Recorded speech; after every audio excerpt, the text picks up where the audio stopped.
Okay, what we have here is an AR.Drone dedicated travel bag made by ARTX. It's a French company. I'm just going to take away the outer box packaging. What you do get is the box bag, which is behind me, in a cellophane bag within a cardboard sleeve outer. I'm going to just slide that out of the way. And I've already been using this for a few days now. So this is the shoulder strap. It's a really nice long strap, which is quite good because I'm quite a big chap. Absolutely adjustable in length though, so as you'd expect, connects onto some nice side D-link rings here on the side here. You obviously don't have to attach this, but I find, although I carry it with the handle, if I'm flying in an area where there's too many people in too much in the public, it's nice to be able to throw this over my back so that I can actually keep all my stuff I want safely. Okay, I'm going to quickly unzip the bag. Just before I open the lid, I'll let you know it's quite a solid, firm construction. Okay, it's a really hard wearing Cordia kind of nylon outer, a really nice cross weave. There's a very subtle, and I'll show you that later, but there's a very subtle ARTX logo on the front lid. So I'm just going to open the box and the special package travel bag, and as you can see, I've already got this filled with my AR.Drone 2. It can fit the original AR.Drone 1 as well as the AR.Drone 2. Obviously only with the outdoor hull. There's absolutely no way you can get the indoor hull within the box and the bag at all, so no luck there. Okay, there are 4 battery compartments. I've only got 3 in use there at the moment, and the 5th one of course in the drone as you take it with you. There are also some nice compartments here which I'm going to just show you as well and explain the kind of things that I typically carry with me. So I've got some spares and repairs, some cogs and some shafts. I've got spare propellers, 4 of those in there. I've got my main toolkit from AR.Drone, which is the screwdriver and the circlip remover. I've got some spare elastic bands. I use elastic bands to additionally hold the foam outdoor hull to the AR.Drone itself. I've got back here a black microphone holder sleeve. It actually goes onto a microphone normally, and I have that because underneath here I've got both a USB stick that I would put inside the unit to record videos, as well as a USB voice recorder. It's an independent device that I typically would fold up and wrap within the microphone sleeve, elastic bands around it, unit on top. One of my other videos shows that much better than I've just explained. Okay, I've also got some tissues holding, of all things, an old grotty toothbrush, and I'll explain why in a minute, and another bunch of tissues holding an old nail brush. He says lots of tissue, and an old, again, nylon bristled nail brush, and I'll explain why again in a minute. So let me just get the actual drone out and you can have a quick look at how this fits, because obviously I've got a black on black here, so the blades have to be aligned perfectly along the length of the unit, and then it just literally drops in, he says, knocking the propeller. If you don't have the hull on, there's a little bit of play, so the unit does move around a little bit. So you really want to make sure that you've got your outdoor hull on in place to hold the AR.Drone in place, and it does a good job doing that. Each battery is held down by good Velcro straps, and it's a very neat, very recessed hole for each one. I'm going to just put something white in just so you can see what I mean by this. So it's actually quite deep. So I've just got a little white bit of cardboard there, the right kind of size. And as you can see, if I just drop that down, you're all familiar with the Parrot AR.Drone battery by now. So if I drop that down, you can see it goes down a good 1.5 centimeters. So I put it in widthways. It's almost flushing out. So I'm going to just, again, use the white card here, the back and the front, so you can see what I'm doing. Now there's actually enough room underneath the battery that if you want to tuck the wire and cables underneath, you can do, so you don't want the wires loose. I think that's particularly more useful for people that have got the AR.Drone 1 batteries, where you've got a little bit more wiring and cables going on.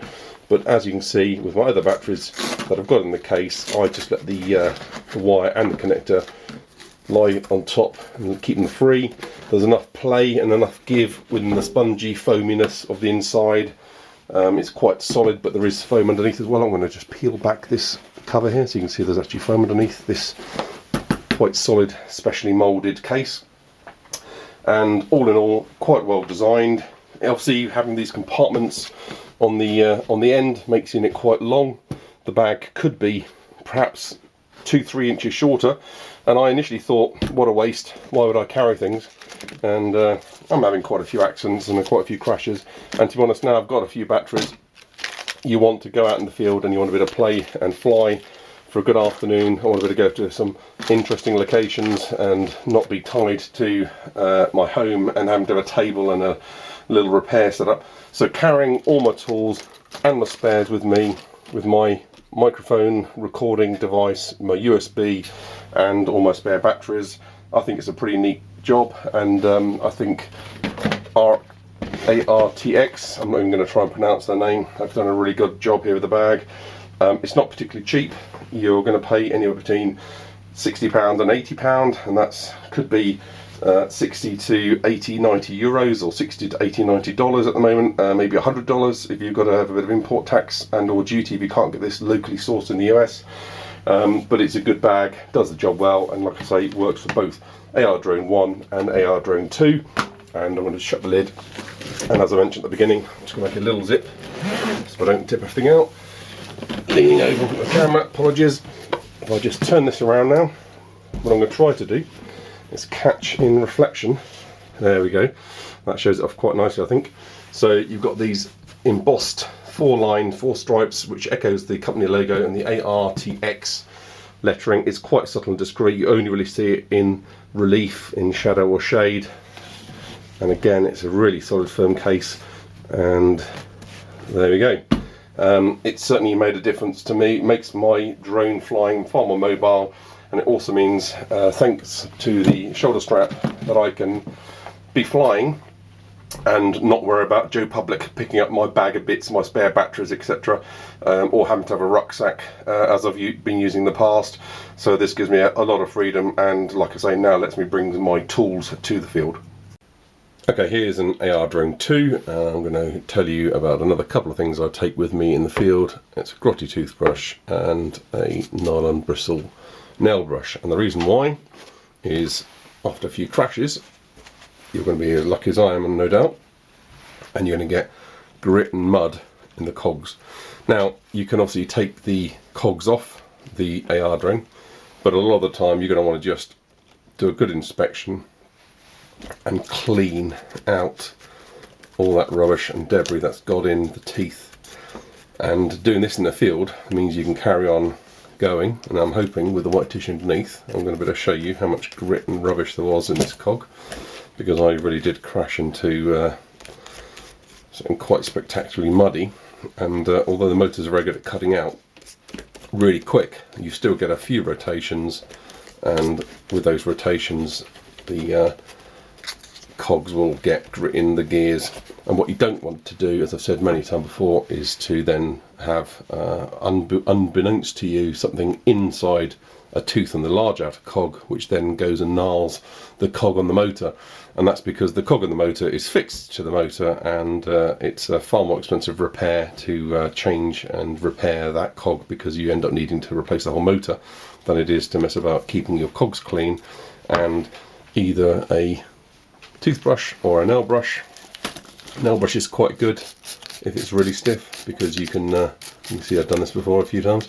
You can get a good spinning motion and really get all that mud out. Now, what I'm going to try to do is to show you how much grit I got out of just one cog there on this white tissue. I'm going to bring it forward a little bit, and I'm going to try and gather it all together. But you've got here a few flecks of mud and grit and this black stuff. Hopefully that's showing up a bit. And as you can see, the toothbrush and the nail brush work really well together and travel with me in my ARTX bag in the field, and works really well at keeping my gears clean. And I think it's helping me protect and save motor wear, motor damage so far. Cross fingers, touch wood, no damage to any of my motors or my motor gears yet. And the relatively cheaper parts, the props, the shafts and the gears, no problem with those sort of things, the cogs, etc. They're cheap wear items, consumables, almost you can consider them like that.